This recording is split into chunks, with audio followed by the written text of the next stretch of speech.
Now to the war in Ukraine. Ukrainian forces regaining control of multiple towns, and new videos posted online show airstrikes at a fuel depot in Russian territory. Officials in Moscow saying the attacks were carried out by Ukraine as the U.S. and allies coordinate to send more weapons and aid to the region. ABC's Terry Moran is on the ground in Lviv with the latest. Terry, good morning.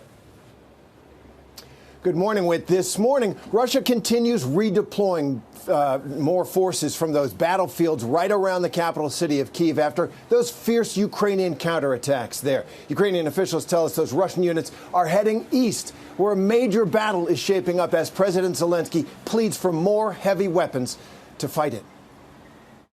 This morning, the fallout from that daring surprise attack on a fuel depot inside Russia.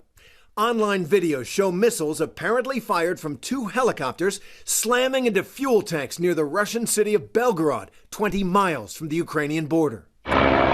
Flying low and fast, the helicopters make their escape. The Kremlin accused Ukraine.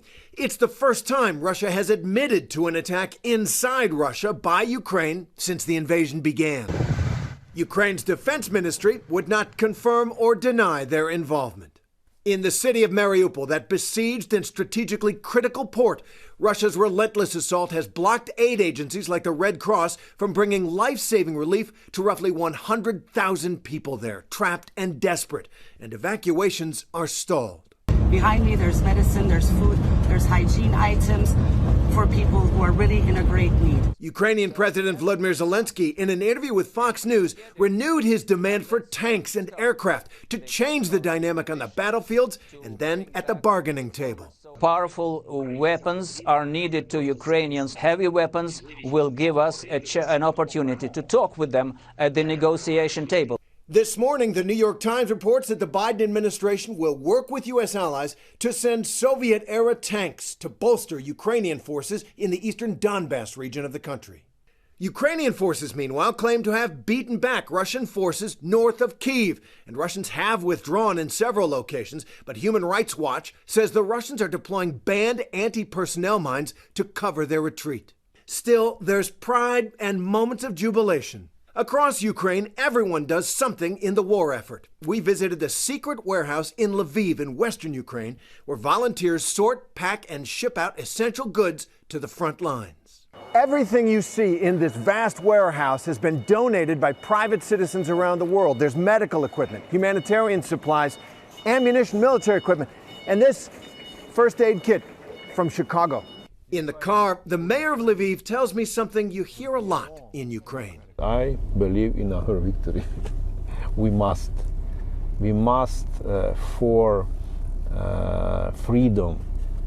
We must for all democratic countries. They're fighting for us. That's what you hear from Ukrainians. Meanwhile, Pope Francis has said that he is considering coming here to Ukraine, to Kiev, in what would be an extraordinary call for peace. The Pope said the idea is, quote, on the table. Ukrainian paratroopers destroy 2 Russian Mi-8 helicopters. In Kharkiv region, Ukrainian paratroopers destroyed 2 Russian Mi-8 helicopters.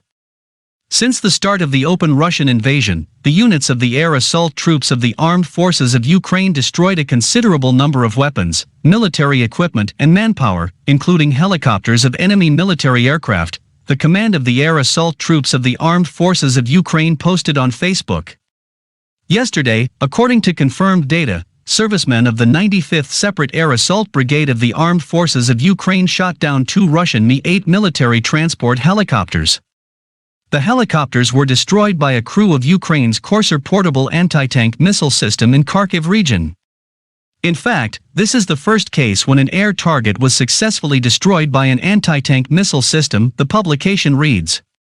After being hit by a missile, an unguided enemy helicopter rolled on its side and crashed into another Russian helicopter flying behind.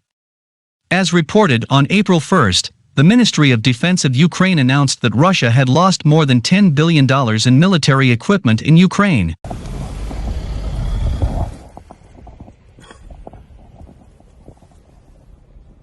Попасть туда нереально, опасно, да и в текущей ситуации это пока не самое.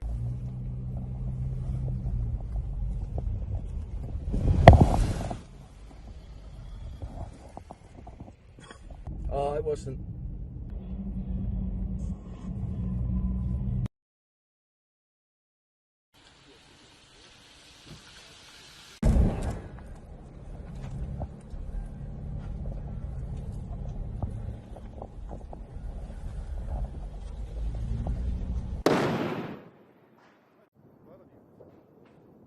Это была уже вторая попытка пробраться в самый центр Мариуполя, где расположен тот самый драмтеатр. О нем попытка откровенно провалилась.